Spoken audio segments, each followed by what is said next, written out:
Hello guys, good evening sa lahat.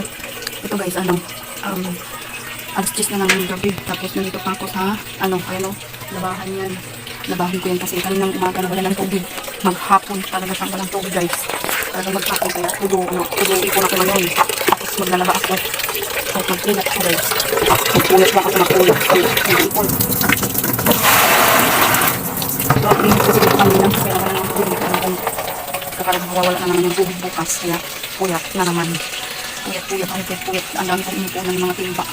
Kasi pangbuhos-buhos lang ng CR. Tapos ito, naglalaba ako. Kahit mapuyat ako, basta walang labahan. Nakapaghimas na ako ng pinggan kanina kasi tatambak yung pinggan kanina sa lababo. Labahan yan. Tapos yan, yung nasa upuan din, labahan din yan. Tapos kapag ito na rin ako ng tubig dito. Yung puno na yan dyan. Ang tubig sa lahat. Kaya tulo-ipon ako. Ayan tulo-ipon ako kasi mahina talaga siya. Sobrang hina yung tubig na kaya sinano ko.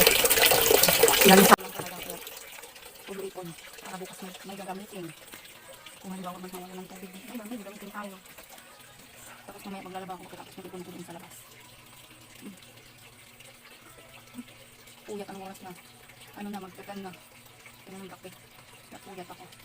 Siguro matapos ko mga 11 or 11:30. Tapos ako maglaba talaga ako para bukas. Wala na akong iisipin. Na sobrang init.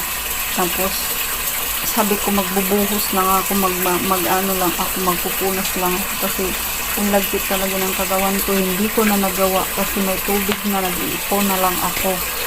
Naghuhugas ako ng pinggan na napakadaming pinggan na nagtambak.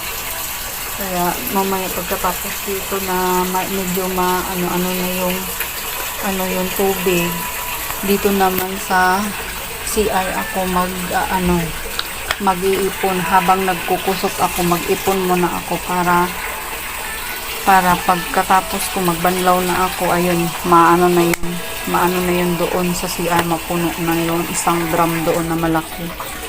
Kaya todo ipon talaga, puyatan girl, kasi hindi mo alam kung babalik bukas ang tubig or mamamatay ang tubig. Diyos ko dahil maghapon, simula alas 7 ng umaga hanggang mga 9 ng umaga, 9 ng gabi, bumalik yung tubig, diba? Ang gara, sobrang tagal. Diba?